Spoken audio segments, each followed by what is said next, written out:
કઈ કઈ વાર્તા? હાલો ઈ બાપુ કે હાલો. હવે સકા સકીની વાર્તામાં એવું છે, માણા ઉપરથી તારણ હોય, પણ આ વાર્તા એક ટુચકા તરીકે આપણને સમજાવે છે. વાર્તા એક હતો સકો ને એક હતી સકી, અને બે રાંધી ખીચડી. ખીચડી સડતી હતી ને ત્યાં સકી પાણી ભરવા ગઈ. કુઈએ પેલા પાણી ભરવા જવાનું. હવે આપણે નળ ત્યાં પેલા કુએ ગામનો શેરડો કહેવા, ત્યાં પાણી ભરવા જવાનું. હવે પાણી ભરીને આવી ને ત્યાં સકાને લાગેલી ભૂખ, ખીચડી ખાઈ ગયો બધી, અને આંખા પાટા બાંધીને હુઈ ગયો. સકી આવીને કીધું કે આ ખીચડી કોણ ખાઈ ગયું?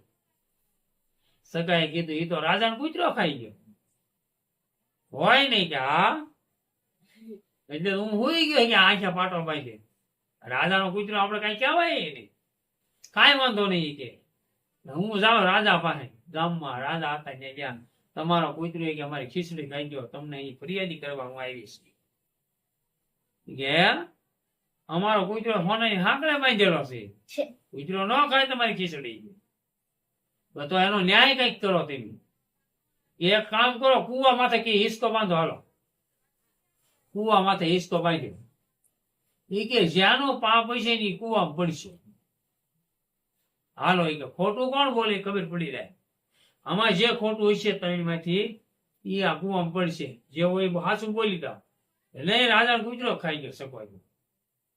ત્રણ હિસ્કા રાજા કૂતરે પેલા ખાધ્યા, પછી ત્રણ હિસ્કા સિક્કીએ ખાધા, અને સકો એક ને બીજો ત્રીજો હિસ્કો ગયો માઇલ બાપ ભાંગી બધું હિસ્કો તૂટી ગયો. કારણ કે એ ખોટું બોલ્યો હતો ને એટલે કુવામાં પડ્યો. ખોટું બોલવી ને તો આપણે કુવામાં પડી ગઈ. સમજ્યા ને બાળકો? એટલે ખોટું બોલાય, બોલાય ખોટું બોલવી તો દંડ ભોગવવો પડે. બરોબર ને? એમ ખોટું ક્યારે બોલવું નહીં જીવનમાં, ખોટું ક્યારે કરવું નહીં, અને ખોટું કરવી ને તો ભોગવવું પડે આના આ ભોગમાં. આ તો શીખી શકાય આપણે ખાલી ફક્ત વાર્તા છે, એની ઉપરથી જાણવાનું છે. બાપા સીતા બાપા સીતારામ.